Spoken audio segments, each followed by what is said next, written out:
oui, bonjour, la communauté de coups critiques, c'est encore moi, Pépé, et on se retrouve aujourd'hui ou ce soir, selon le moment où vous écoutez cet épisode, pour un tout nouveau montée de niveau, alors que j'ai l'occasion, la chance d'échanger avec cette fois-ci un collègue du Québec. Alors, des fois, je me promène virtuellement entre le Québec et l'Europe pour pouvoir échanger avec des créateurs, des designers, des animateurs de chaînes et autres. Mais cette fois-ci, je suis bien dans mon patelin, alors que je vais discuter, échanger, apprendre à connaître un peu plus Phénix Lévesque, qui est l'animateur du balado Les Terres d'Obsidia. Je me trompe pas, c'est bien ça le nom, parce qu'il y a les terres, les Oui. chroniques, il y a le royaume, je veux dire, Ouais. pour être sûr de ne pas me tromper. Donc, Les Terres d'Obsidia, un balado qui porte sur Daggerheart, qui l'anime sur sa chaîne depuis déjà un petit moment. Donc, bonjour Phoenix, ça va bien? Ben oui, ça va bien. Merci beaucoup de m'avoir à cet épisode. J'apprécie énormément. Ben écoute, ça Puis me fait plaisir moi-même. Je suis vraiment content. Je sais que tu as déjà fait une entrevue avec Papa DM, puis je sais que les Oui, deux, lui et moi, on n'a pas de cheveux, puis on a des lunettes, fait que ça peut être confus, mais tu vas voir, on ça, s'aligne pas sur la même. je trouve ça drôle. J'ai vu justement en ligne, là, tu me lançais la balle, fait que je vais la prendre. J'ai Ouais, vu en ouais, ligne beaucoup de gens qui vous mélangent, ils tout le temps, échangent comme. tout le Je, temps. je comprends pas pourquoi, parce que oui, mettons, on va dire là, le manque de cheveux, comme tu viens de le dire, mais à part de ça, vous êtes quand même distincts. De mon point de vue à moi. Ouais, je sais, ouais, je sais. Je sais pas trop pourquoi. Je sais pas trop pourquoi. Puis, autant en ligne qu'en personne, c'est déjà aussi arrivé en personne, des personnes qui ont fait genre Papa DM, puis j'étais comme non, pas vraiment, Meilleure pas chance la vraiment. prochaine fois. Meilleure chance la prochaine fois. Mais ça me fait toujours bien rire. Je sais que Dave aussi, ça le fait bien Ben marrer. oui, c'est comique. Mais comme je l'ai Ça y est, mentionné, prochaine anecdote. oui, exactement. Comme je l'ai mentionné brièvement, tu animes ta chaîne, Mhm. tu fais ton bout de chemin dans le monde de l'actual play et de l'animation, comme ça, que ce soit justement en virtuel ou même en personne, parce que tu as eu l'occasion aussi de le faire. Mais je te laisse aussi un peu le plaisir de compléter. Qui est Phénix Lévesque? Qui est Oui. l'animateur des Terres de Psidia? Qu'est-ce qu'on peut apprendre sur toi un peu? Ça, cette histoire-là a commencé il y a v'là 20 ans, dans le temps où. Non, je te niaise, C'est j'irai ça, pas, oui. j'irai pas aussi loin que Ben, ça. écoute, ça Euh, pourrait, ça t'as, arrive. t'as- t'as fait le tour pas mal. Je suis une personne ultra. Ben, pas t'as fait le tour, mais t'as dit l'essentiel. Je suis une personne qui est ultra sympathique. J'aime ça jaser avec du monde, j'aime ça rencontrer des gens, j'aime ça faire des projets. J'ai trop de projets. Ça en vient malsain de mon côté. Mais c'est pas grave, je le fais pareil parce que j'en mange. C'est ça qui me fuel. Puis un de mes projets, ben, c'est ça. C'est les terres d'Obsidia. Tu as mentionné Daggerheart. Là, c'est spécifiquement ça qu'on joue parce que on va probablement en parler un peu plus tantôt, mais c'est un système que j'ai découvert récemment et que j'aime énormément. Puis je trouve qu'il se porte bien à l'enregistrement puis au balado.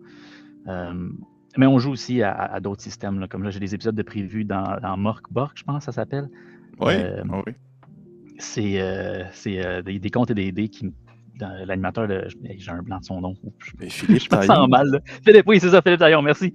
Euh, il m'a passé un de ses livres qu'il a fait.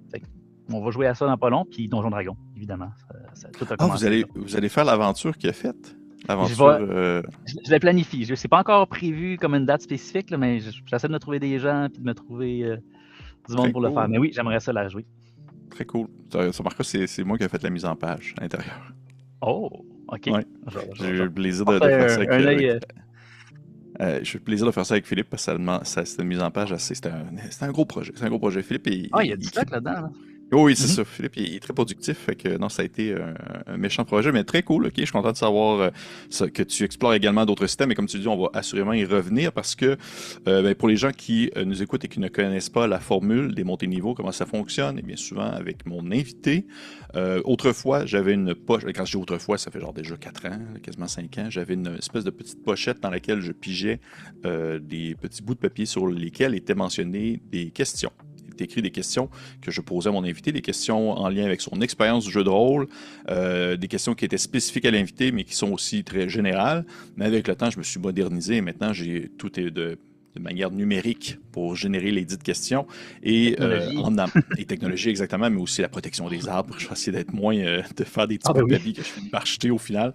Et j'ai ainsi conçu quelques questions qui sont spécifiques, bien entendu, à Félix, mais aussi des questions qui sont plus générales, dans l'idée de vouloir en apprendre plus sur lui, dans l'idée de vouloir en apprendre plus sur ses projets et tout ce que ça peut impliquer. Donc, est-ce que tu es prêt, Phoenix? Oui. Let's go. Merveilleux, merveilleux. On se lance avec une première question. Là, il faut imaginer une espèce de roue qui tourne. Un jour, je vais l'avoir. Un jour, je vais avoir un visuel avec une roue qui Ah, tourne. mais là, Ça serait tellement juste le cool pour visuel vrai. en arrière, tu la traînes sur le côté, puis Ouais, mais là, pour vrai, je manque de place déjà pour ça. Non, non, mais faudrait un jour, je vais avoir ça. Donc, la roue qui tourne de façon virtuelle, et la question étant la suivante. OK, ça commence bien avec une question spécifique pour toi. Comme je t'ai dit, en prévision à l'enregistrement, ben, j'ai fait mes recherches, je suis allé fouiller sur Internet, je suis allé dénicher ici et là des petites infos, des petites affaires sur toi et tout ça.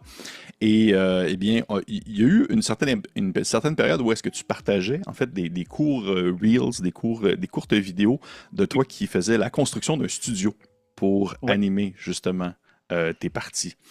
Et j'aimerais ça savoir un peu quel était. Parce que déjà, de un, mais je voulais comme te féliciter parce que c'est vraiment un travail assez titanesque là, de vouloir concevoir un studio. Là, c'est vraiment. Puis à voir justement les vidéos que tu as fait, c'était comme. Ça avait l'air d'être très long et très. Parfois, des fois, un peu pénible. Et j'aimerais savoir justement, ça a été quel. Ça a été quoi? C'est un peu technique parce qu'on s'éloigne du jeu de rôle, mais ça a le lien du jeu de Vas-y, rôle. vas-y. Mais je serais curieux de savoir, c'était quoi le bout que tu as trouvé le plus difficile dans le fait de te construire un studio pour animer des actual play? Quelle partie t'as fait genre, ah non, pas le. Ah non, pas l'isolant. Puis c'est à quel moment OK. que tu as vraiment trouvé le plus rushant?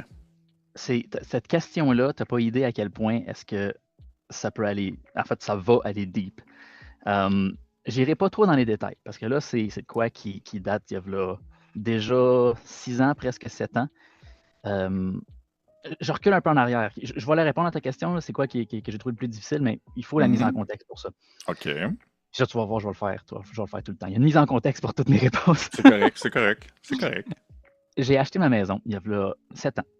Mhm. Puis la semaine après que j'ai emménagé, j'ai eu des infiltrations d'eau à grandeur. Genre, j'ai même pas eu le temps de finir de m'installer. Puis en plus, c'était en mars, c'était pendant la fonte des neiges, fait que ça fondait dans le plafond, puis ça coulait partout. Bref, je t'ai pas dans les détails, mais c'est en suivi un 2 ans de construction non-stop. Il a fallu qu'on ouvre tous les murs, qu'on strippe la maison aux fondations, à la structure pour la réparer, parce que partout ce qu'on enlevait du gyps ou de la finition ou de l'isolation, Mhm. il y avait de la moisissure à grandeur, partout. Puis ça n'a pas été long qu'on s'est rendu compte que c'était des vis cachées, parce que c'était pas. Pour ceux qui sont propriétaires, ils le savent, il y a la déclaration du vendeur où est-ce que tu es supposé déclarer toutes les bonnes ou mauvaises, ben, pas ou, et mauvaises choses qu'il y a avec la maison. C'était pas écrit dedans, c'était pas déclaré. Fait que, bref, ces 2 ans-là, puis ça, parenthèse, ma blonde venait juste d'accoucher de notre premier enfant. Tu Fait fais une qu'en plus parenthèse dans une d'avoir un. parenthèse. Ah ouais, j'ai pas fini, là. Euh, OK. En plus d'avoir un kid, puis d'avoir cette gestion-là, Mhm. cet apprentissage-là à faire, ben là, moi, il fallait que je passe mes journées à travailler sur la maison. Parce que pour économiser, il a fallu qu'on fasse tout nous-mêmes. Parce que Mhm. refaire la maison au complet, c'était malheureusement pas dans nos moyens. La faire par un contracteur, par un professionnel. Fait que ce que j'ai fait à la place, c'est que j'ai fait venir des amis à moi qui sont professionnels, qui sont travailleurs dans le domaine, puis on a remonté la maison au complet. Pourquoi est-ce que je fais cette mise en contexte-là? C'est que ces 2 ans-là m'a brisé. J'ai fait une dépression après ça. Depuis, je suis plus là. Là, c'est pas si pire que ça, là, ça revient parce que ça fait quand même longtemps, ça fait 7 ans de ça, 6 ans. Mais il y a eu un moment où est-ce que je n'étais plus moi-même, puis chaque travaux, chaque modification, chaque truc qu'il fallait que je fasse en lien avec la maison, c'est juste incapable. J'étais incapable, j'avais un blocage total avec ça, malheureusement. Et là, fast forward Mon à. Dieu. Ouais, non, ça a Ouais, été les années noires de ma vie, ça. Puis c'est drôle que tu OK. commences avec ça.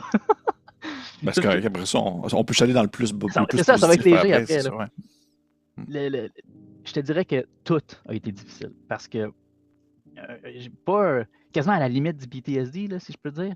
Mhm. Il n'y a pas une pièce dans les rénovations que j'ai faites, il n'y a pas une section, une partie que j'ai dû faire seul. J'ai toujours fallu que j'aille quelqu'un avec moi parce que le faire seul, je ne suis pas capable de me motiver. Incapable. Je me reviens, je me remets dans ces années-là que j'ai passé mes semaines, mes fins de semaine à travailler au lieu de passer du temps avec ma fille. Puis j'étais juste incapable. Fait que oui, c'était difficile. Oui, ça a été rushant, mais le résultat, puis la raison derrière le pourquoi est-ce que j'ai fait le studio, au final, c'est ça qui m'a drivé, puis c'est ça qui fait en sorte que ça en a valu la peine. J'ai pas terminé, là, j'ai fait le tiers, je pense, de ce que je veux Mhm. faire au final avec mon sous-sol. Mais c'est ça. Ce que je peux dire, c'est qu'il y a une chose que j'ai pas de misère à faire, puis ça, c'est à la grande surprise de beaucoup de gens, c'est de la plomberie. J'aime ça faire de la plomberie. Je trouve ça relaxant. Je trouve ça le fun de comme penser à placer les tuyaux, puis à planifier dans ma tête comment je vais placer ces choses-là. Parce que j'ai dû la refaire au complet, la plomberie, Mhm. plomberie chez nous. Puis ça, j'ai aimé ça. Ça, c'est une partie de la job que j'ai aucun problème à faire. OK. Ouais. Puis ça a été quoi le truc, du moins jusqu'à présent, que tu as fait, que tu as trouvé absolument difficile, Ah, tout. insoutenable? Ah, tout. Tout, absolument tout, Ah non, absolument tout, la OK. grandeur. Si je pars avec quelqu'un, je suis incapable de le faire. OK, C'est encore, pas. encore aujourd'hui, OK. Oh, et encore OK. aujourd'hui. Ben écoute, je Fait te lève que quand c'est même ça. mon chapeau. Je te lève quand même mon chapeau parce que c'est un travail de longue haleine. Puis je veux dire, je ne suis pas propriétaire. Je vis dans un secteur très urbain, dans des appartements qui coûtent beaucoup trop cher pour ce qu'ils valent. Mais Ouais. je te lève quand même mon chapeau pour ça. Je trouve que ça vaut aussi vraiment. C'est très digne de mention. Et l'acharnement, je suis sûr que la volonté de passer au travers de ça va en valoir la peine lorsque le projet sera terminé. Et Absolument. absolument, Absolument. ben oui, c'est sûr, c'est le rêve, avoir un studio pour pouvoir jouer et tout ça. Ouais. Et ben, écoute, merveilleux, merci de ce pan de vie, sur Ouais. le calvaire de devoir gérer une maison. Je en prends bonne note pour la Pas, suite. pas toujours mauvais, une maison. Il y a du bon dedans aussi. Eh oui, oui, t'es propriétaire, c'est quand même bien. Mais parfait. Fait que si tu veux, on peut aller avec une autre question qui, j'espère, cette Ouais, fois-ci vas-y. sera plus positive et qui va peut-être porter plus sur les jeux de rôle aussi également. Mhm. Ouais. On se lance ainsi avec une prochaine question au hasard. Ok, question plus générale. Je serais curieux de savoir un peu justement si ton parcours, parce que oui, tu es quelqu'un qui fait, tu sais, je vais modifier un peu la question parce que je sais que tu fais du grandeur nature. Mhm. Tu fais également du jeu de rôle, un peu comme l'œuf et la poule. Qu'est-ce qui est arrivé en premier? Qu'est-ce qui a influencé l'un et l'autre? Est-ce que tu as commencé avec le GN? Est-ce que tu as commencé avec le jeu de rôle? Et dans quel contexte? C'est une question qui est difficile. Là, tu as mis le point, le doigt exactement dessus, là, c'est l'œuf ou la poule. Parce que d'aussi loin est-ce que je me souvienne, j'ai toujours fait du jeu de rôle d'une façon ou d'une autre. C'est comme inné dans la façon que je pense, dans la façon que je vis de tous les jours. Fait que c'est difficile de dire exactement d'où ça vient. J'ai un souvenir quand même vif, dans le sens que c'est le plus loin que je vais en arrière, c'est ça que je me souviens, c'est de jouer dans la cour d'école au primaire à Donjon Dragon avec mes amis. Ah ouais, Mais pas à ok. Donjon Dragon dans le sens avec les dés, avec les fiches de personnages, avec les règles. C'était plus dans notre tête. On jouait à Donjon Dragon. Dans le sens que Mhm. j'ai mon ami qui faisait le maître de jeu, qui racontait une histoire, puis moi, puis d'autres amis, qu'on faisait juste réagir, puis aller narrativement. Il n'y avait pas de rouler de dés pour savoir combien de dommages qu'on faisait, savoir si on réussissait à toucher les créatures. C'était plus, il allait avec la narration, puis nous, on répondait avec la narration. Fait que ça, le plus loin que je peux aller, c'est de là que ça vient. C'est ça qui a comme kickstart tout mon parcours de jeu de rôle. Par la suite, j'ai eu comme une pause de tout ça au secondaire. C'est vers la fin du secondaire que j'ai rencontré un ami qui, lui, faisait des GN. Puis, moi, je dis fin secondaire. J'avais quoi? J'avais 16-ish, 15-16. Fait que c'est peut-être plus début secondaire. Puis, première expérience de GN dans un terrain dans les cantons de l'Est. C'était à 3 heures de chez nous. Puis, je me souviens, c'est mon père qui a fallu qu'il aille me porter. J'avais pas mon permis de conduire encore. Il était super gentil de faire le 3 heures de route pour aller me porter là-bas. Mhm. Puis, ça, j'ai tombé en amour instantanément avec les GN puis les jeux de rôle. Je savais que j'aimais déjà ça à cause de mes expériences passées au primaire, mais ça, c'est comme ça qu'il a fait le Ah, ok, je peux faire ça, là. Je peux incarner un personnage. Puis je me souviens, j'étais poissonnier, je travaillais dans une poissonnerie au métro, à une épicerie à cet âge-là. Puis je passais mes journées, comme le mois avant mon premier événement, là, à tourner dans ma tête comment j'allais jouer mon personnage. Je me parlais tout seul avec différents accents, savoir comment j'allais parler. Je me souviens, c'était un Irlandais que je faisais. Fait que comment est-ce que je fais un accent irlandais, mais en français? j'ai passé full de temps à juste me minder puis à essayer de rentrer le plus possible dans ce personnage-là. Puis à partir de là, écoute, GN, je rencontre du monde de l'univers. Fait que là, les jeux de rôle, à partir de là, ça a juste déboulé. Je me suis mis à faire du Donjon Dragon pas longtemps après. Je suis malheureusement ou heureusement, dépendamment du point de vue, forever DM. Fait que c'est toujours moi qui est le maître de jeu pour tout le monde. Puis écoute, depuis, j'en mange, puis j'ai de la misère à arrêter. Ben, c'est correct, c'est une belle drogue, on peut dire ça comme ça. Oui. Je suis curieux de savoir, parce que là, tu as mentionné, là, c'est ça, mes fameuses sous-questions, là, où est-ce que je mets le doigt sur des éléments très précis. Tu as mentionné avec tes amis au primaire que ça, vous aviez des histoires avec quelqu'un qui dirigeait un peu la partie et vous réagissiez aux événements. Mais est-ce qu'à ce moment-là, vous étiez conscient, on veut dire, de l'existence de ce qu'on appelle justement couramment, on va dire, le jeu de rôle de façon dirigée et tout? On appelait ça Donjons et Dragons. On savait qu'il y avait un jeu qui existait, que c'était Donjons et Dragons. Mais on savait pas que...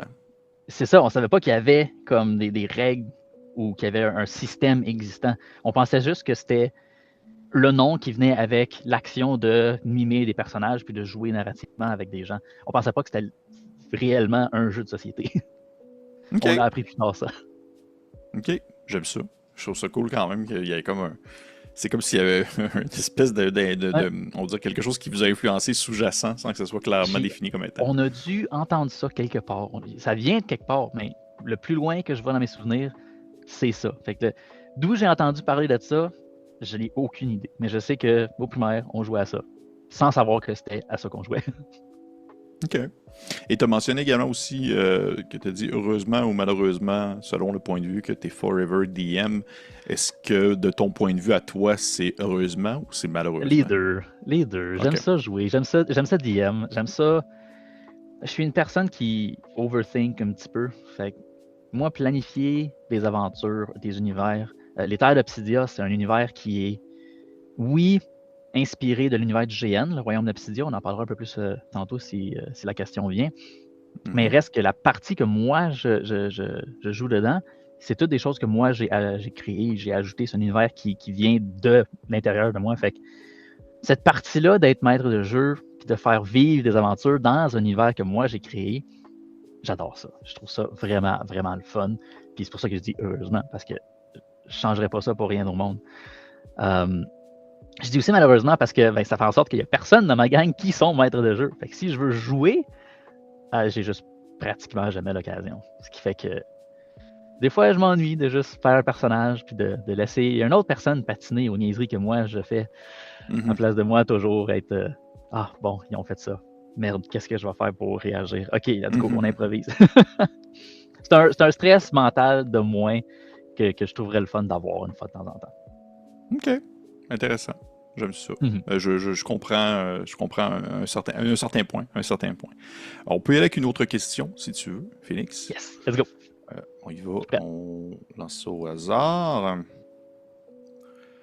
Ben écoute, oui, on tombe directement dans le vif du sujet précis à ce sens, dans le contexte où j'aimerais savoir un peu comment a débuté le projet des Terres d'Obsidia. Parce que oui, il y a justement le royaume, qui était le GN qui existait déjà à prime abord. Est-ce que tu étais, disons, impliqué déjà dans le GN, dans son organisation, et que tu as voulu justement transposer un pan de l'univers dans le contexte d'un jeu de rôle sur table, ou c'est une initiative que tu as prise sans nécessairement être impliqué directement dans le GN? Un peu, comment ça s'est préparé, comment ça s'est planifié? Je suis curieux de savoir. C'est très impliqué, là, c'est comme ça, là. Le Royaume d'Obsidia, c'est le premier GN que j'ai vraiment eu une appartenance. Dans le sens que j'ai fait d'autres GN auparavant. C'était pas mon premier GN. Mais c'est là que j'ai fait « Oh, j'aime la gang, j'aime l'univers, je veux faire ce GN-là toujours. » Puis ça, c'était secondaire encore. C'était aussi. Ben, c'est pas vrai. Je dis ça, fin secondaire. Fait que peut-être cégep. Ouais. Hey, ça commence à être flou. Peu importe. Fait que d'ailleurs, fun fact, c'est aussi le premier GN que j'ai fait avec ma blonde, ma femme, qui était à l'époque pas ma copine. Fait que, puis ça, c'est de même qu'on s'est rencontrés. Ah, tu connais telle personne sur Facebook, telle personne qui est propriétaire d'un terrain de GN. Tu fais-tu des GN? Oui. Tu fais-tu des GN toi aussi? Genre, oh merde, est-ce que je suis trop geek pour elle? Non, j'en fais un finalement. Tu veux venir avec moi? Ah ben oui, let's go, on va le faire ensemble. En tout cas, Fait que petit moment cute, là. Je reviens à mon histoire. J'ai fait, en tant que joueur, le Royaume d'Obsidia pendant plusieurs années. Puis, après un certain temps, il y a eu, malheureusement, la pandémie. Puis la pandémie a un peu tué le GN. C'est arrivé à beaucoup de GN, malheureusement. Oui, absolument. C'est un jeu qui est... voyons. Ça prend du monde, ça prend des gens, faut qu'on soit ensemble pour pouvoir jouer. Fait que là, de ne pas pouvoir être ensemble, la pandémie, ça a juste détruit tout ça. Ce qui fait en sorte que Obsidia est un peu tombé à l'eau pendant une couple d'années. Puis pendant ce temps-là, mais moi, je m'étais lié d'amitié avec Dave, qui est un des joueurs des Terres d'Obsidia d'ailleurs, qui lui était fondateur du Royaume d'Obsidia, le GN. Puis un peu comme moi, il est incapable de se tenir. Excuse-moi avec les mots. Tranquille, oui, merci. Il est incapable de se tenir tranquille, il faut absolument qu'il y ait d'autres projets. Fait qu'il s'est parti à un podcast. Puis il a dit: Hey, Phoenix, une belle locution, une belle attitude. J'aimerais ça que tu m'aides à faire le podcast. Fait qu'on a parti de la taverne moderne. Parce qu'on faisait venir des passionnés différents pour juste jaser de leur passion. Fait qu'on a eu du monde qui faisait des collections de Pokémon. On a eu des passionnés de maisons hantées et d'horreur. On a eu du burlesque. Ça a commencé vers quelle année, ça? C'est il y a 4 ans approximativement. OK. Ouais, c'est quand même... C'est juste après la pandémie. Là. Ça fait pas si longtemps que ça. Puis... Voyons, c'est quoi je disais? Ah oui, les passionnés. Puis on a fait ça pendant un bout. Puis après un certain temps, ben moi étant un passionné de Donjons et Dragons, ce que j'ai décidé de faire, c'est de partir une game avec l'équipe de LTM, la Taverne Moderne. On a fait un one-shot, qui est d'ailleurs sur notre chaîne. Oh non, il n'est pas sur notre chaîne YouTube, il est sur la chaîne de la Taverne Moderne. C'est très, très, très comique. C'est la première fois qu'on enregistre avec des caméras. C'est médiocre, pour ne pas dire autrement. Mais on a eu du fun. Puis à partir de là, ils ont quand même eu la piqûre. Fait qu'on s'est dit, hey, on part-tu une division de la Taverne Moderne qui est les Terres d'Obsidia, où est-ce qu'on vit dans le même univers que le GN, parce qu'on était déjà 2 membres du GN, mais qu'on fait notre campagne à nous autres. Fait que là, on a décidé de partir, de s'équiper en audio. J'ai des caméras, des micros, sont tous accrochés ici dans le studio. Puis juste pour augmenter la qualité, parce que le premier épisode était bof. Puis 2 des membres étaient novices. Fait que j'ai décidé de DM, puis de faire la mine perdue de Fandelver, qui est un module débutant de Donjons Dragons. La majorité du monde, je dis la majorité, mais une grande majorité du monde qui s'initie à Donjons Dragons commence avec ce module-là, parce que c'est super facile, c'est super simple, il est déjà préfait. Fait que t'as pas besoin de penser tant que ça. Puis ça a duré un certain temps. La Taverne Moderne a malheureusement... il a fallu qu'on mette ça de côté parce que, bon, Dave a eu des problèmes de santé. Je rentrerai pas trop dans ces détails-là. Je pense pas qu'il veut que je rentre là, nécessairement. Mais il a fallu qu'on arrête ça. Par contre, moi, ce que j'ai fait, c'est que j'ai dit, j'aimerais ça quand même continuer. Fait qu'on a arrêté de jouer cette campagne-là de LTO avec les membres de la Taverne Moderne. Puis ce qu'on a fait à la place, c'est qu'on a parti une nouvelle campagne de Daggerheart cette fois-là, qui est la campagne qu'on a actuellement avec du Nouveau Monde, qui n'était pas nécessairement avec la Taverne Moderne, le podcast de passionnés. Puis là, c'est là qu'on en est aujourd'hui. On continue de faire vivre cette histoire. Fait que pour ceux qui nous écoutent, ceux qui nous connaissent, notre première campagne, elle arrête comme à l'épisode 10 ou 11, je pense, puis il n'y a rien après. C'est pour cette raison-là, malheureusement. Ça n'a juste pas à donner. Puis les membres, ça ne fonctionnait pas. OK. Écoute, c'est des choses qui arrivent. Des fois, il faut adapter le tout, puis adapter, on va dire, selon les envies et les besoins du moment. C'est tout à fait normal. Écoute, mais merci du partage. J'étais curieux d'avoir justement l'origine du projet et tout ce qu'il en est ressorti. Là, juste pour être sûr que je comprenne bien, par contre, est-ce que actuellement le GN a recommencé? Oui, oui, le GN a recommencé. Le GN a recommencé l'année passée. Je suis maintenant animateur. Ma blonde est organisatrice. Dave a quitté l'organisation. Il y a eu trop de projets, puis je voulais faire tourner la page sur ce projet-là. Puis non seulement ça a recommencé, ça a pris de l'ampleur. On est passé d'un GN très, très, très cosy à une vingtaine, trentaine de joueurs, à un GN de 60, 70 joueurs l'année passée. Puis je m'attends à avoir encore plus de monde encore cette année, cet été. Fait que non, c'est très cool. Ça s'en va comme ça. Là. OK. Puis vous êtes, dis-moi donc, vous êtes situé dans quel coin? Parce que En ce l'IGN, moment, c'est un on est peu, dans, un peu dans le partout. coin de Sherbrooke. Non, c'est pas vrai, pas Sherbrooke, qu'est-ce que je dis là? Euh, j'ai un blanc. C'est quoi la ville? C'est au sud de Trois-Rivières, sur la rive sud. Mais Mais mon c'est le Dieu, terrain du tu me portail. poses... Le terrain, c'est le portail de Niria. OK. Bécancour. Oui, Ouais, j'ai dit Sherbrooke, OK. mon frère, il habite à Sherbrooke, puis je sais pas pourquoi j'ai pensé à lui. Il est animateur lui aussi au GN d'ailleurs. On le salue. Bonjour. Ouais, allô Tristan. Il est dans tes games de Dagger Heart, hein? Non, ça c'est mon autre frère, Alexim. Parce que vous vous On, ressemblez comme ça n'a on pas est de maudit pareil. bon sens. Je sais. En fait, la seule manière de pouvoir vous différencier, c'est la barbe. C'est la seule chose qui m'a permis de vous Ouais, différencier. moi je me Comme, rase des j'étais fois, lui il se rase pas. comme, c'est-tu lui ou c'est pas lui? Pourquoi est-ce qu'il est comme deux fois autour de la table? Pourquoi est-ce qu'il est... Ah ouais, ça c'est drôle. Mon autre frère, il est venu une fois faire un. Parce qu'il habite à Sherbrooke, fait qu'il ne peut pas toujours être là. Il est venu une fois faire une game avec nous autres avec l'état Obsidia. Puis c'est la seule game que, on en a parlé tantôt, c'est la seule game que j'ai oublié de partir les caméras. Oh mon Dieu Seigneur. Fait qu'on a une game juste audio, l'épisode 10. Il était là, on le voit pas, puis il m'en veut encore. Ça n'a pas de bon sens, ça. Oh mon Dieu. Bon. C'est une erreur qui arrive une fois. Après ça, tu te C'est ça, après ça, tu vas être toujours pour toujours. OK, bon, ben, très cool. Est-ce que tu veux qu'on ait avec une autre question? Ben oui. Merveilleux. On se lance. Question, c'est lancé au hasard. OK, oui, question générale, mais aussi précise dans le contexte où, justement, vous avez commencé votre actual play avec Donjon Dragon, mais vous avez éventuellement changé pour Dagger Heart. Et là, je serais curieux de savoir un peu le processus, les réflexions qui s'en sont venues pour, justement, procéder à ce changement. Je ne veux pas, tu sais, j'ai tout le temps un petit biais à ce niveau-là parce que je suis quelqu'un qui est beaucoup dans le...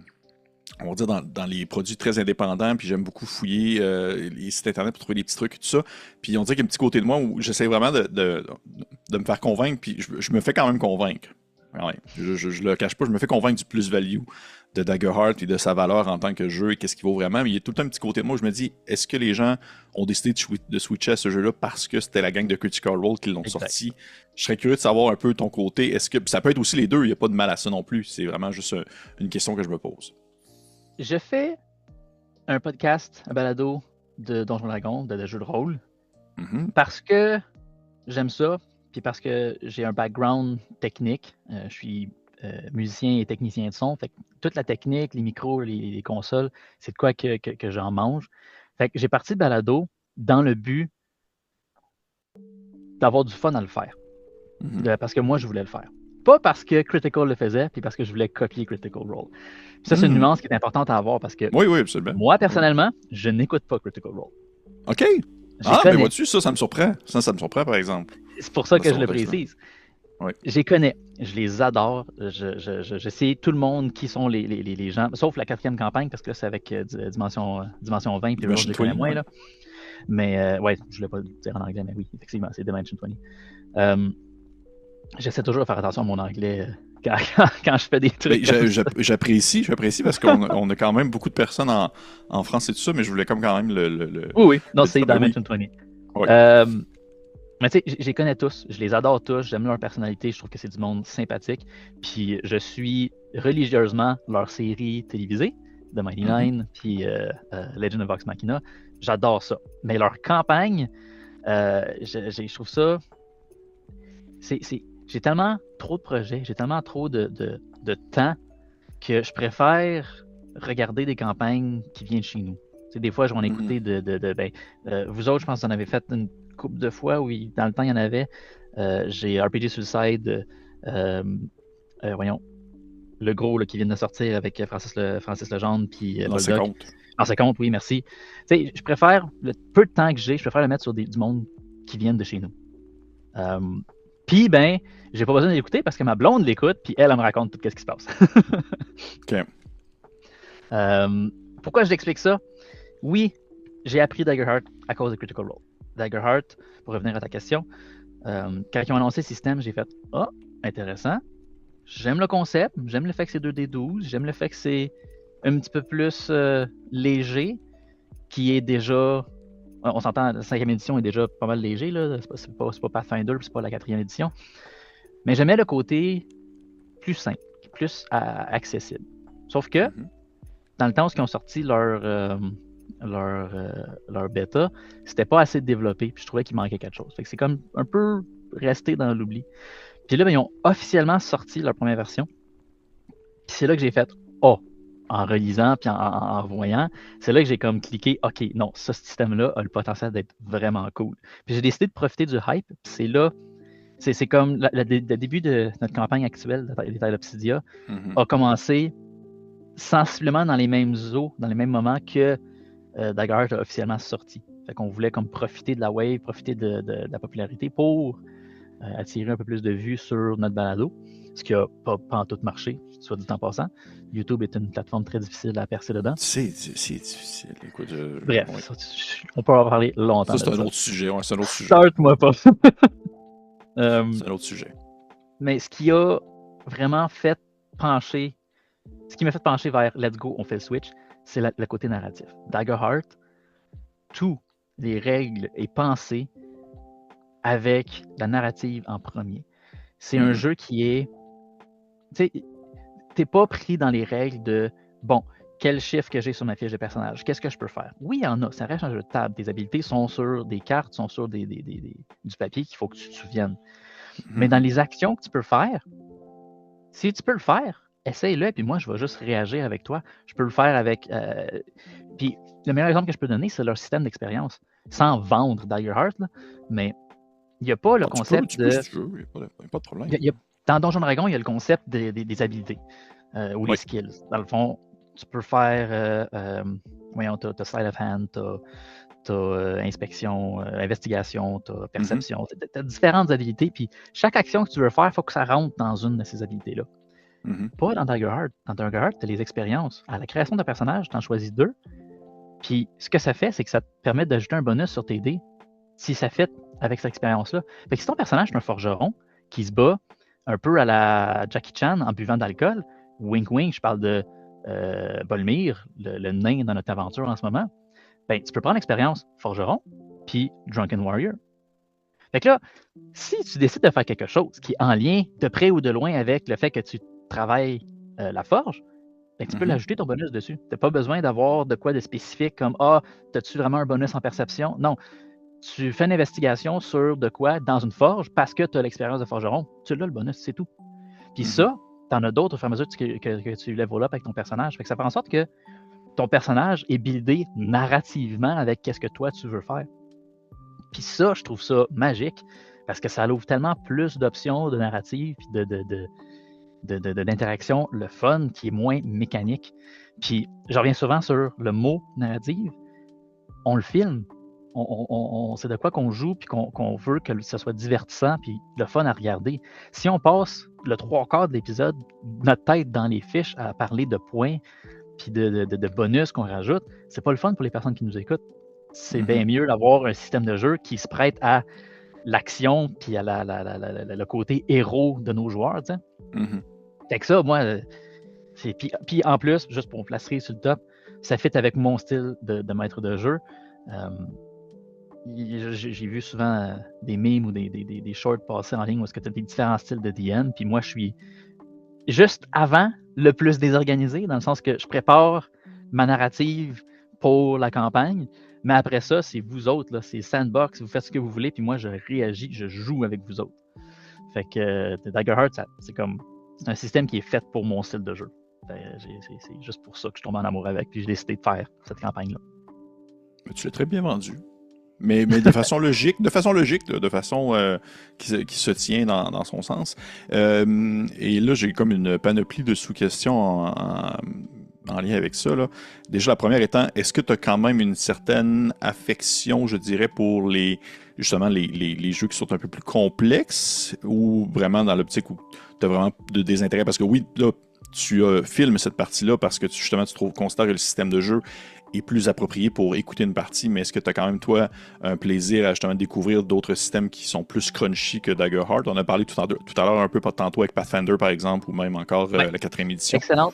Excellent point. Oui, la réponse est oui.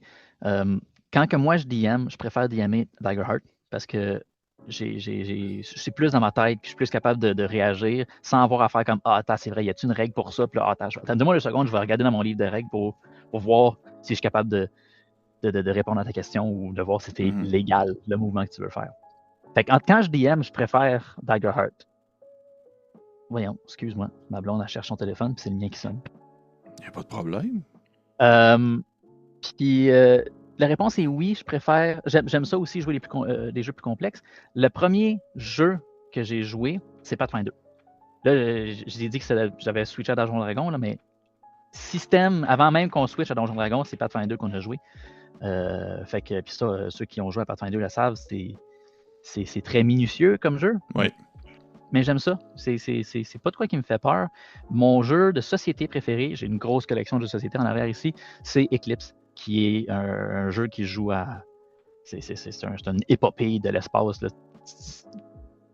Les jeux qui sont lourds en règles ne me font pas peur, même que j'apprécie les jouer. J'aime ça passer 3-4 heures assis à passer du bon temps avec des gens puis de jouer à des jeux de société ou même des systèmes de jeux qui sont plus complexes. Fait que les deux. Je sais pas dit. Je serais curieux de savoir un peu, t'en aurais-tu un que tu pourrais me mentionner que t'as quand même bien apprécié dans ceux que tu as pu essayer dans les derniers temps, dernières années, derniers moments? J'ai pas. OK. Pas que j'ai honte de ça, mais j'ai joué à Pathfinder, j'ai joué à Donjon Dragon 5e édition, j'ai joué à Daggerheart. C'est les 3 seuls systèmes de jeu que j'ai joué puis que je connais. Ben, c'est correct. Fait que non, j'ai pas d'autres, malheureusement, que je peux te donner. Je sais que j'en ai sur ma liste que je vais essayer. Comme j'ai quoi? parlé un peu tantôt, là, j'ai Mokbok, qui est le système du module que Philippe Taillon a fait. Fait que ça, je suis curieux de l'essayer, j'aime le concept. Je me souviens pas du nom, mais l'autre, c'est un système. J'ai juste une aventure, puis c'est Papa DM qui m'en avait parlé, mais c'est quoi qui est plus moderne, puis un peu horreur style. Bref, celui-là. Est-ce que ça s'appelle Horreur Liminale? Non. Ah, okay. Si jamais ça en revient, là, je le dirai, mais ça, c'en est un autre que je vais essayer. Puis mon frère, il joue beaucoup à Vampire Masquerade. Ah, Vampire la Masquerade, ouais. Système que j'ai pas essayé, mais qui a l'air très cool aussi. OK. Est-ce que, ça va être ma dernière sous-question, pour ça on va pouvoir aller à une autre question si tu veux, mais je trouve ça intéressant de poser celle-ci parce que tu as comme mentionné un peu un des jeux qui va en ce sens à la fin. Tu parles de Vampire la Masquerade concernant ton frère. Est-ce que ça te stimule ou au contraire, tu trouves ça plus démotivant d'explorer un jeu qui possède déjà à la base un univers qui est déjà préétabli et très complet et très complexe? Parce que Vampire la Masquerade, c'est un peu ça. T'es basé sur genre les clans, puis là, faut que tu les différencies, puis là, plein d'affaires. Non. Puis la réponse, la raison est très simple. Ça peut paraître un peu contradictif, mais j'ai une créativité qui est très, très, très limitée. Dans le sens que je vais prendre des choses, puis je vais les amener, puis je vais les modifier à ma sauce. Mais d'arriver puis d'inventer de quoi from scratch, là, tout de suite, là, j'ai bien de la misère à faire ça. Fait qu'un système qui est déjà existant, mettons, Forgotten Realms, le monde de Donjon Dragon, ou l'univers de Vampire la Masquerade, tout ce que je vais faire, c'est que je vais prendre des trucs cool que j'aime, puis je vais les inclure à mon univers. Je vais les recycler. Si tu savais le nombre de quests que j'ai fait à mes joueurs qui viennent de Skyrim, qui c'est un pastiche, un copier-coller total, puis qui s'en sont juste pas rendus compte parce que je les reflavor à ma façon dans mon univers. C'est comme ça que je fonctionne. C'est comme ça que ma créativité vient de la créativité des autres. Pas que je vole nécessairement, parce que c'est pas ça mon but, mais non, mais comme le fameux proverbe qu'on avait au secondaire dans nos cours de sciences physiques, c'est rien ne se crée, rien ne se perd, tout se transforme. Là, au final, c'est une réutilisation. On est toujours inspiré par ce qui nous entoure, même quand on ne s'en rend pas compte. On est inspiré par ce qui nous entoure. J'ai une autre campagne qu'on joue plus. Celle-là, on la filme pas, là, mais ça fait 6 ans, presque 7 ans qu'on la joue. On a commencé avant la pandémie. Puis l'univers dans lequel on joue, on a fait le Switch à Daggerheart d'ailleurs, celui-là aussi, mais l'univers dans lequel on joue, c'est dans l'univers de Zelda, tout simplement. Moi, je suis un grand fan de Zelda. On le voit pas super bien, mais j'ai des tatous de Zelda. Puis, ce que j'ai fait, c'est que j'ai pris mes jeux préférés de l'univers de Zelda, je les ai mâchés ensemble, puis j'ai fait une narrative qui fit dans cet univers-là pour mes joueurs. Fait que, au fur et à mesure qu'ils font des choses, mais on passe d'un jeu à l'autre, puis on revit des événements qui se sont passés dans les jeux. C'est comme ma façon de rendre hommage à cet univers, puis ce jeu-là que j'adore depuis que je suis tout petit. C'est très cool, ça. J'aime ça. J'aime ça. Si tu me permets, j'ai une dernière sous-question. Parce que. Ouais, je suis à toi, Pépé, là. Vas-y. J'ai une dernière sous-question avant de passer à un autre sujet. Est-ce que tu as des joueurs ou des joueuses qui ont eu une certaine réticence ou une certaine difficulté à justement faire de la transition de D&D à Daggerheart? Ou ça s'est bien fait en général? En général, ça s'est bien fait. J'ai un joueur en particulier ça a été un petit peu plus difficile, mais c'est juste parce que devoir réapprendre un nouveau système, oui. Alors que ce joueur-là en particulier, beaucoup des joueurs avec qui je joue, joueurs-joueuses, c'est du monde que j'ai initié à Donjons Dragons. Fait qu'ils ont appris à jouer avec moi. Fait que le temps qu'ils ont passé à apprendre puis à se familiariser avec ce jeu-là, du monde qui avait aucune expérience de jeu de rôle auparavant, c'est leur premier jeu de rôle, c'est leur premier système de jeu, de leur dire, OK, ben on change de système, c'est un petit peu difficile à justifier. Fait qu'il a fallu que je les convainque beaucoup là, pour que ça marche. La majorité ont dit, OK, oui, c'est bon, ça a l'air vraiment le fun, on va faire le switch, ça a l'air plus simple aussi. Mais j'en ai un en particulier qui encore aujourd'hui, après 2 ans d'avoir fait le switch à Daggerheart, c'est de la misère. Mais tu sais, mais c'est long, là, c'est pas grave, là. T'as les pieds dedans, j'ai les pieds dedans, mais je me souviens que quand j'étais jeune, là, ça m'a pris genre 4-5 ans avant d'apprendre les règles de Advanced D&D. Là. Pour quelqu'un pour des personnes qui, c'est pas, tu sais, qui commencent, que ça fait pas longtemps qu'ils en font, qui sont pas là-dedans depuis des années, c'est difficile à faire le switch rapidement. Puis il y a le confort aussi là-dedans, quand ça faisait longtemps que tu étais habitué avec un système, là, tes vieilles habitudes, tu sais, c'est le seul système de jeu que tu as joué, t'en as pas d'autres dans ta tête. Fait que tu te reprends tout le temps à revenir sur tes vieilles habitudes, sur les vieux trucs que tu es habitué de faire avec l'autre système avant de faire le switch. Fait que c'est juste normal. Mais non, en général, ça s'est bien fait. OK. Ben cool, tant mieux. Parce que des fois, c'est vrai qu'il peut y avoir une résistance ou une certaine préférence, puis ça serait tout à fait compréhensible aussi également. Mais je comprends. Ouais. Je vais te poser une question avant qu'on... je voulais pas t'interrompre, vas-y donc. Non, vas-y. Je voulais te poser une question avant qu'on passe à la prochaine. Je voulais savoir, toi, avais-tu déjà joué à Daggerheart? Puis sinon, avais-tu l'intention de peut-être essayer? Mon Dieu Seigneur, grosse question. Je n'ai pas joué à Daggerheart. Je m'en suis fait beaucoup parler parce que les gens avec qui je collabore au quotidien ou avec qui je fais des vidéos au quotidien sont soit déjà des très grands vraiment des meneurs de jeu ou des participants, des personnes qui ont lu l'ouvrage de A à Z. Par exemple, Kim, qui est avec moi sur la chaîne, elle a même fait des vidéos explicatives sur le fonctionnement du système de jeu, comment tu fais un personnage et tout ça. Elle a fait des vidéos là-dessus.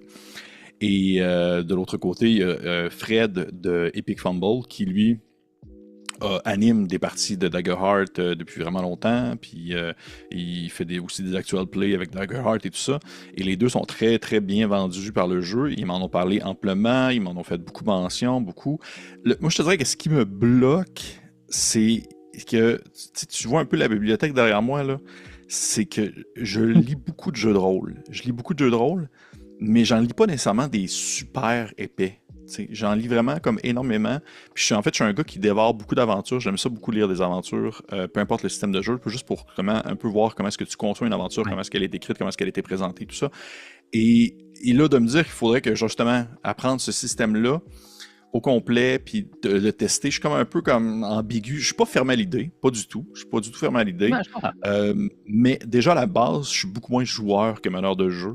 Donc, je l'essaierai un jour, possiblement avec Fred. J'imagine que Fred Mané, il va vouloir me faire tester ça.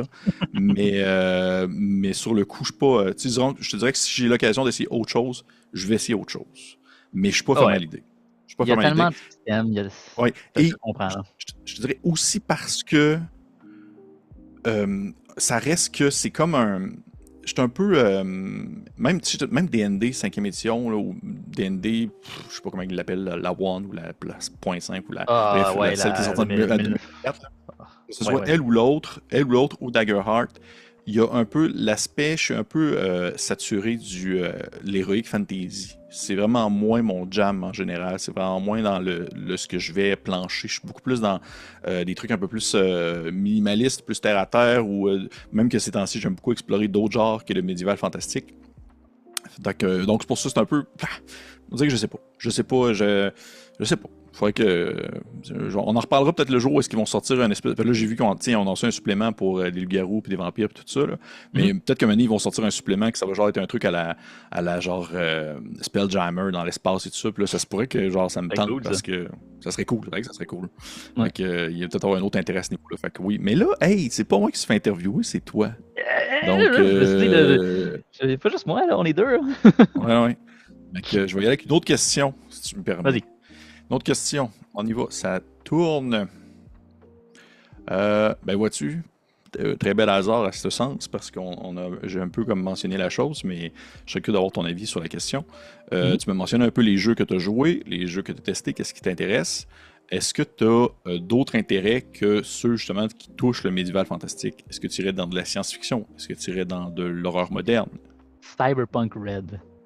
Ah ouais! Cyberpunk Red, il est sur ma liste, puis il est comme en haut sur ma liste. Le problème, c'est qu'il n'y en a pas un Moses qui veut jouer avec moi. Pourquoi? Pourquoi? Parce que c'est pas un univers que. La seule personne qui serait potentiellement intéressée de le faire, peut-être avec moi, c'est la personne que je te disais justement qui a eu de la misère à faire le switch à Tigerheart. Puis là, ben, lui, il est en train de se préparer sa propre campagne dans l'univers de Fallout avec leur nouveau système de jeu de rôle. Ah ouais, Que ok, ouais. peut-être joué d'ailleurs. Fait que, bref, c'en est un autre, ça. Mais Cyberpunk Red, j'aime cet univers-là. Puis c'est un univers qui est difficile l'espèce de post-apo. C'est pas vraiment post-apocalyptique, mais le contraire de l'utopie, il y a un mot pour ça qui La m'échappe. dystopie? La dystopie, merci. Cette espèce de monde dystopien-là, c'est pas pour tout le monde. Puis dans Non, mon effectivement. cercle en ce moment, je peux compter ça sur un doigt, là, le nombre de personnes qui vont jouer. Ouais. Je Fait dirais que, que. faut jouer autour du monde. Mais ça, Cyberpunk Red, j'en mange de cet univers-là. J'ai adoré le jeu vidéo. Puis quand j'ai vu qu'il y avait un système de jeu de rôle en plus avec ça, j'ai comme fait, ben là, il faut que je l'essaye, il faut que je joue à ça. Est-ce que tu connais. Je pose une question parce que là, justement, tu me parlais tantôt de Morborg. Est-ce que tu as entendu parler du jeu Cyborg? Non. Qui est exactement. En fait, c'est fait par la même gang qui ont fait Morborg. C'est fait par la même gang qui ont fait Morborg, Stockholm Cartel, puis la Free League. Là, c'est la même équipe et tout ça. C'est sensiblement le même système, mais c'est justement dans un contexte cyberpunk. OK. Donc, le système de jeu est vraiment plus facile de prendre en main parce que Morborg, ça reste très minimaliste, c'est très simple. Puis peut-être que ça pourrait aussi intéresser la personne que tu peux mentionner qui a un petit peu plus de difficulté à transitionner d'un système à l'autre parce que c'est du système des 20 super simple.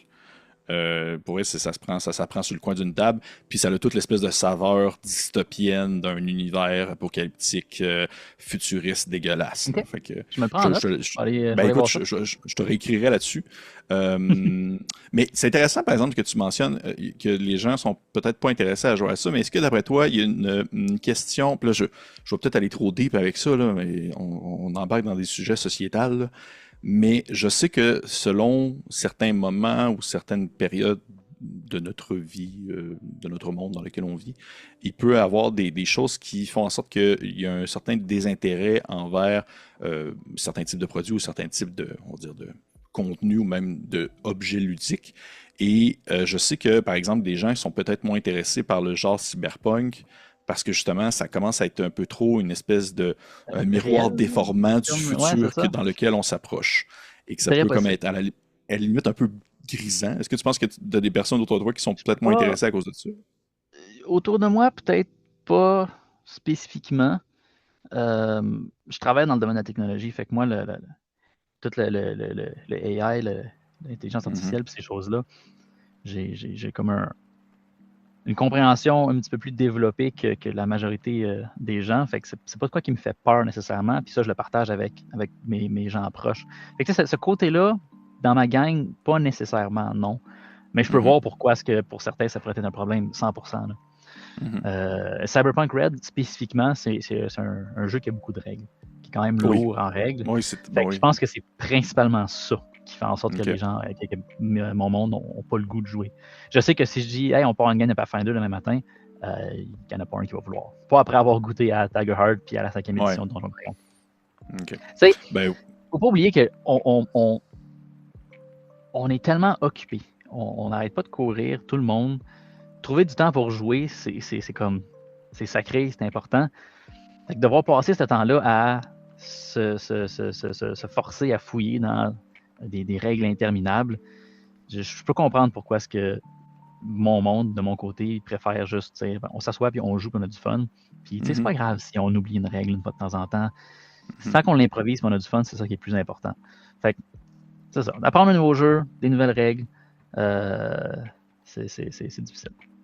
Non, je suis d'accord. Je pense que on dirait que les compagnies le savent aussi et s'adaptent aussi, alors qu'aujourd'hui, de plus en plus, plus qu'avant, on voit des espèces de kits d'initiation qui permettent un peu de prendre en main rapidement le tout. Mais non, je comprends très bien ce que tu veux dire. On a le temps peut-être pour une dernière question, si tu me permets. Ben oui, absolument. Merveilleux. Okay, on se lance pour une dernière question. OK, question encore très spécifique à toi, en fait, Félix.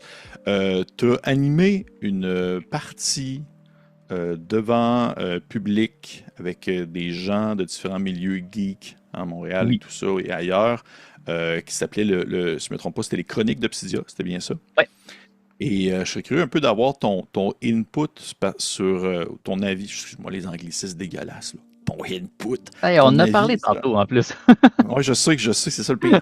Ton avis sur un peu l'expérience en soi, ça, déjà, mais aussi sur tout ce que ça nécessitait en termes d'organisation. Comment est-ce que tu as trouvé ça? Parce qu'on s'entend que la marge entre animer un actual play avec des amis autour d'une table, avec se filmer, il y a une différence entre ça puis devoir organiser un événement avec des gens, devoir vendre des billets, devoir coordonner l'agenda et tout ça. Je serais curieux de savoir un peu comment est-ce que tu as vécu ça. Avec recul, ultimement, ça en a valu la peine. Parce que c'est le fun.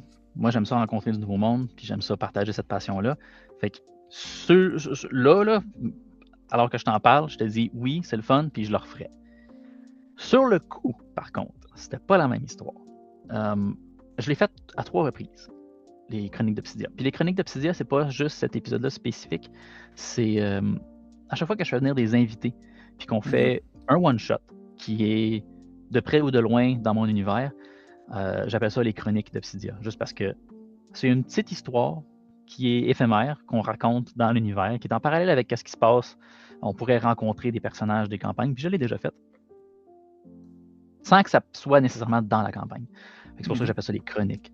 Mais le premier épisode qu'on a fait, c'était avec des gens du domaine un peu geek du Québec. On avait le propriétaire de la boutique Dracolite, on avait le propriétaire de l'auberge du Dragon Rouge à Montréal, on avait le propriétaire d'un des plus gros GN, Arcadia Médiéval, puis on avait un bassiste d'un band de musique médiévale qui joue au festival médiéval.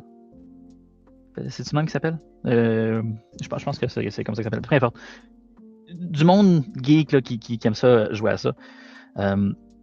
Puis j'ai réussi à les rassembler. Ils étaient tous partants.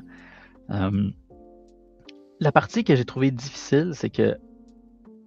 Puis ça, c'est ça. Je vise pas personne. C'est dans le temps de la taverne moderne. C'était dans le temps de l'ancienne équipe. Puis à cette époque-là, on était déjà dans le déclin un petit peu de la taverne moderne. Puis moi, je voulais faire partir les terres d'Obsidia. Puis c'est pour ça que on a décidé de faire cet événement-là, pour donner un boost de visibilité. Ce qui, encore une fois, n'a pas fonctionné. En tout cas. Bref. Fait que le problème que j'ai eu, c'est que c'est moi qui ai été pris à tout organiser. Non seulement il fallait que je prépare le one-shot, puis qu'il fallait que je gère l'événement assis à la table avec les joueurs, mais il fallait que je m'arrange pour trouver une place pour louer. J'ai eu de l'aide de Dave. Dave il avait un contact, fait que ça c'était cool. Mais tu sais, planifier qu'est-ce qui va se passer, les étapes, planifier la technique, moi qui dois apporter mon équipement audio, monter l'équipement audio. C'est quoi qui est niche comme connaissance, là? C'est pas tout le monde qui est capable de brancher des micros puis de préparer ça tout seul. Fait que, moi, non seulement j'ai fallu que je prépare la game, mais il a aussi fallu que je place les tables, que je place les décors, les chaises, que je place que je fasse les tests de son avant que le monde arrive. Là, quand il y a des problèmes, ben là, c'est moi, il faut qu'il règle les problèmes. C'est comme moi qui malheureusement a dû tout faire la gestion sur ce premier événement-là. Ce qui fait en sorte que, sur le coup, j'ai trouvé ça extrêmement désagréable.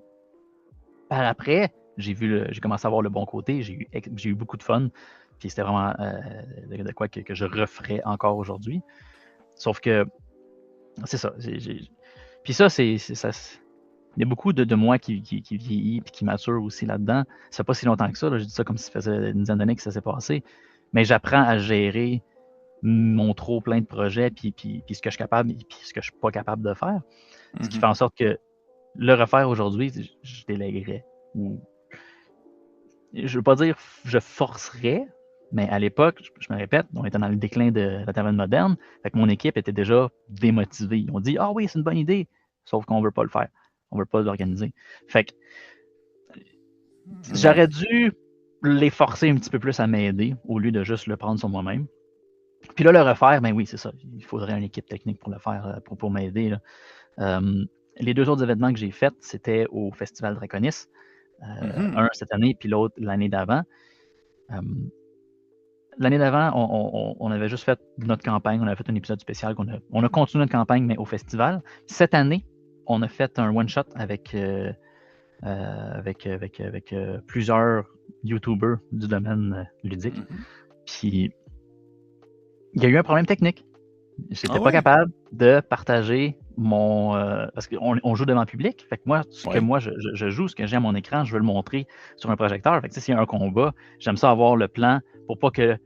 Nous, en tant que joueurs, on est capable de jouer dans ce qu'on appelle le Theater of the Mind. Mais ceux qui nous regardent, c'est un petit peu plus difficile. Fait que d'avoir un visuel, c'est utile. J'étais pas capable de faire fonctionner le visuel parce que je travaille avec 2 ordinateurs. Les ordinateurs, ils se parlent ensemble sans fil avec mon logiciel que j'utilise pour les cartes. Puis le réseau ne fonctionnait pas au cégep du Vieux-Montréal. Il voulait pas. Le pare-feu bloquait la connexion entre les 2 ordinateurs. Fait que c'est qui a dû débugger ça alors que les caméras n'étaient pas placées, alors que les joueurs y arrivaient puis il n'y avait pas leur micro de fait, les tests de son n'ont pas été faits. Ben, c'est moi. Fait que, il y a cette côté-là du technique que j'adore faire, mais que seul sous pression, alors que j'ai d'autres choses à faire, ça devient lourd. Encore une fois, j'ai eu du fun. Je le referais, là, mais peut-être avec quelqu'un d'autre pour m'aider. Oui, je comprends. Je comprends très bien. Puis je veux dire, je comprends très bien aussi le fait de se dire que malgré le fait que c'est le fun, tu sais, c'est le fun de jouer, mais il y a tout l'aspect autour qui doit être complété et qui doit être complété. Tu sais, t'as pas le choix. Et cet aspect-là fait en sorte que les gens doivent porter plusieurs chapeaux. C'est une obligation. Exact. Puis, je t'interromps 2 secondes, je vais renchérir là-dessus. Les Terres d'Obsidia, oui, c'est moi, puis c'est 4 autres joueurs, mais ça reste mon projet. Ce qui fait en sorte que j'ai ma blonde qui m'aide à faire des shorts, à prendre les épisodes, puis à faire des shorts pour YouTube. Mais les autres joueurs, c'est le strict minimum. Ils viennent, ils jouent, ils profitent, puis après ça, ils s'en vont. Puis c'est correct. C'est mon projet. Je ne veux pas les forcer à en faire plus ou à porter plusieurs chapeaux qui pourraient ne pas vouloir. Je veux dire, ils peuvent vouloir jouer, mais pas vouloir prendre du temps à organiser des choses. Fait que, c'est correct. Je sais pas où je voulais m'en aller avec ça. Mais c'est ça. C'est juste que dans des projets comme ça, en général, il y a une personne qui tire ou qui lead un petit peu plus. C'est juste naturel. Ça donne que dans ce projet-là, c'est moi, puis c'est ça. Je sais vraiment pas où je m'en allais avec ça. Non, mais c'est correct. J'ai l'impression de chialer, mais c'est pas ça. C'était juste à titre informatif. Non, je comprends très bien. Mais justement, est-ce que, en ce sens, tu dis que, justement, aujourd'hui, lorsque tu t'investis comme ça dans des projets, t'as comme l'espèce de prérequis où tu te dis, on va mettre tout de suite au clair l'espèce de base sur à quoi s'attendre de chaque personne qui participe du projet? Un peu plus. Dernièrement, j'ai eu une pause parce que je voulais, puis ça, c'est malsain, là, mais lancer compte ils ont sorti de nulle part, puis ils ont pris, c'est des personnalités publiques québécoises, fait qu'il y avait oui, déjà oui. toute leur fanbase. Fait que eux autres, ça n'a pas été long, ça a pris de l'envol. Fait que là, nous, ça fait 2 ans qu'on fait ça. On a de la misère à avoir du monde qui nous regarde. Puis là, je vois Cookie Trick qui sort. Moi, tout ce que j'ai fait, c'est challenge accepted. Fait que je me suis mis en mode let's go. On essaie de faire plaisir à l'algorithme de YouTube. J'ai posté plus de shorts. J'ai commencé à mettre plus d'énergie, plus de travail là-dedans. Sauf que là, tu comprends que mes joueurs, eux, veulent pas ça, nécessairement. Fait que là, je me suis comme ramassé à le faire toute seule de mon côté, puis à vouloir pousser pour faire plus de visibilité, plus de shorts, plus de contenu, plus de tout. Puis au final, ça a juste comme pas nécessairement fonctionné à cause de la vision de tous qui sont pas les mêmes. Fait que, Oui, oui, oui, je je comprends. suis allé trop loin dernièrement, puis ça a brisé un peu pas la confiance, mais le plaisir qu'on avait là-dedans. Oui, je Fait comprends. que j'ai pris un point de recul. Puis Ouais. prochainement, oui, absolument. Si je pars au niveau de projet, si je fais un one-shot avec quelqu'un, je pose la question, qu'est-ce que tu es prêt à faire? Jusqu'où tu veux aller? Puis tu as le droit de dire non. Oui, c'est ça. Ben, en fait, d'après moi, c'est la base parce qu'effectivement, à partir Mhm. du moment où que tu te dis que tu as le goût de t'investir dans un projet, faut que tout le monde ait un peu cette espèce de même vision afin de pouvoir pousser dans le même sens et aussi également pousser avec le même investissement qui peut être, disons, profitable pour tout le monde selon justement les objectifs de tout un chacun. Tu sais, je veux dire, coup critique, je me cache pas qu'il y a quand même une aspiration professionnelle derrière, dans le sens où c'est un vecteur à nous offrir plus de possibilités. Tu sais, grâce à coup critique, j'ai eu des opportunités professionnelles et autres choses comme ça. Ben oui. Mais c'est le genre de choses justement que tu te dis, il faut que ça soit en équipe. T'as pas le choix, tu peux pas faire ça tout seul. C'est complètement, c'est impensable. Là. Ben Ça oui, se fait pas tout absolument. seul. Là. C'est ça. Ça se fait pas tout seul. Fait que, Ben, ouais. c'est ça. À ce point-là, moi, j'ai un peu fait la paix avec le fait que l'état d'Obsidia, j'ai pas l'impression, j'ai pas l'intention. L'intention, c'est pas le bon mot, là, mais ultimement, dans un futur de près ou de loin, je vois pas que les temps d'Obsidia vont percer, vont exploser, puis ça va devenir une job ou que je vais devoir switcher mon attention vers ça pour que ça fonctionne. Réalistiquement, je pense pas que ça va arriver. Rien qui empêche qu'on peut continuer d'avoir du fun. Oui. Puis tu parles de coups critiques, ça t'a donné des opportunités de faire des choses. Moi, les temps d'Obsidia, l'opportunité que ça me donne, c'est de rencontrer d'autres gens, de partager ce hobby-là qu'on a avec des passionnés du domaine. Je veux dire, c'est à cause de ça qu'on se parle aujourd'hui, toi et moi. Puis c'est à cause de ça que j'ai fait le one-shot au Festival Draconis avec Papa DM, puis j'en passe. Là, il y avait plein d'autres mondes. Puis ça, ben, je continue à le faire. Fait que, tu sais, au final, les terres d'Obsidia, c'est nous qui jouons, qui ont du fun à jouer, puis qu'on enregistre, puis qu'on le montre pour ceux qui veulent le faire. Parce que moi, j'aime ça enregistrer, j'ai cette côté technique-là de moi que j'adore faire. Mais on fait ça pour le fun. Fait que moi, il n'y a rien qui empêche que je vais continuer de rencontrer des gens, puis je vais continuer d'inviter des gens chez nous. D'ailleurs, je t'avais déjà invité, puis l'offre tient toujours, Pépé, toi ou ton équipe, de venir jouer avec nous autres. Puis on l'enregistre pas, honnêtement. Au rendu là, on est là pour avoir du fun, c'est ça qui est le plus important.